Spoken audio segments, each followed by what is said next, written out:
Hey y'all, welcome back to Inside the Barrel. I'm Nathan. Big H. And I'm Double J, and this is Nate Dogg. Nate Dogg. Nate Dogg. Okay, we are excited. We are doing a budget bourbon battle.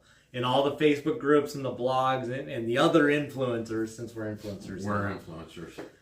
Are talking about budget bourbon. Somewhere between $15 and $25, around that 100 proof range. What is the best one? I think we got a $29 one. Where would you find these in the liquor store? On the top shelf? You would not find them on the top shelf, but there are some. They are on a shelf. Let's just say they're on a shelf. There are some on lower shelves than that as well. I wanted to call it bottom shelf, but Nathan says you won't find it's a all these on the budget- bottom Nate shelf. Dogg. Budget Nate Dogg. bourbon. And you will not find any of these in a locked cabinet. I will Right. tell you that. So what we've done, I've gathered 9 of the most talked about, I guess, bourbons out there. Do we kind of want to hit on some of them? So this is what you're going to see in Battle 1 over here. We've got Wild Turkey 101, we've got Very Old Barton, and we've got Fighting Cock. So Wild Turkey 101 comes in at 101 proof. Very Old Barton comes in, I think this is a bottled and bond, isn't it? Yeah. It is a bottled and bond, so it's one at 100. And then Fighting Cock comes to us from our friend Gus. Big Gus. Big Gus. Big Big Gus. Gus. Chi-Town. He puts this up against some of the top shelf bourbons, so that's why we've included it in here. Have He you guys ever loves heard of his this before, Fighting Big Cock. Gus? No, I haven't. I haven't. I know, but this comes in at 103. You'll find out as we go. This is the highest proof we have in this competition. So on to day 2. Day 2, we're going to hit some of the bigger names. Out of Buffalo Trace Distillery, you're getting Benchmark. They're doing the same as Skag Jr. Skag? Wow. I thought it was Stag. I thought it was too. And I didn't know we were talking about the distilleries because Very Old Barton does come out of Buffalo Trace too as well, doesn't it? Okay. I don't think it does, but it actually comes out of 1792. But It does come out of Barton. Speaking of distilleries, though, early times bottle and bond. This is one that's flying off the shelves. It was distilled at Buffalo Trace, and now it's distilled at Brown-Forman, but they're using some old stuff and blah blah blah.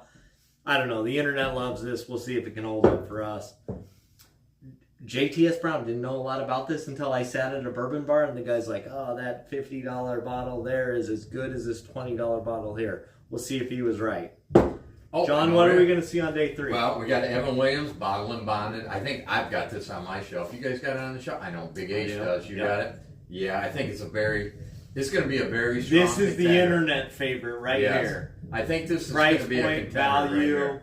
This is what the internet thinks is going to win. And you know what? A lot of my friends, when they ask me, because they watch our show, This is what makes the episodes long. Yes. So Evan Williams, this is what I tell them. Go for Evan Williams. Okay. 100. Good. Perfect. Okay. And then we got Ezra Brooks, 99. You know what? A little bit. I don't know. A little strong. I think it's a little strong. We'll see. But it's 99's our lightest proof we have. It's the lightest proof. It's I the know, most but expensive bottle. But I really wanted to get another. You won't find that, folks, for under. I mean, it's maybe 32, 33. Yeah. Yep. Right around that area. Yep. And then we have Old Tub. Bottle and bonded Old Tub, 100. Fine, unfiltered bottle of bourbon. Click the link above. Go to our YouTube channel because we did an episode on this very early on. John brought this to us, and we've got it early on. As I was putting this together, because these guys make me do all the work, I've got my notes here. They wanted me to include ancient age. Yep. But it's only 90 proof. I didn't think it'd stand up to this. Henry McKenna is my wife's favorite. Shout out to my wife. We won't say her name. Okay? I won't say her name. I was going not to say her name. But Big H has also got Henry and McKenna on the shelf. It's only 80 proof. They don't have 100 proof available there.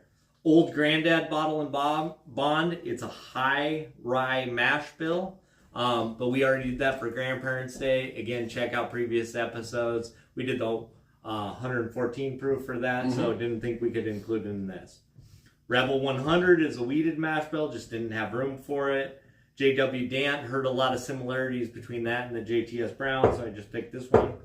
Rittenhouse Rye is a rye. I love ryes.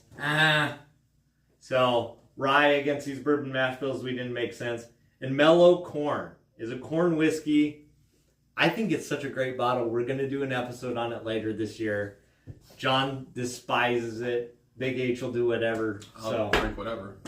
That's why they're not included here. Maybe if you guys comment below, John's already mentioned. Old Crow. Old Crow is one of my faves. It's an old family tradition. If this works out, if you guys like enough, share enough, subscribe enough, and comment enough, we'll do it again. Include Old Crow. Maybe include some of these or whatever you include in the comments. We lost Big H. Anything else? Like most of our subscribers, you lost my interest at about the 2-minute mark. Video is a little long. If you're still watching, like, share, cheers subscribe. to you. Toodaloo.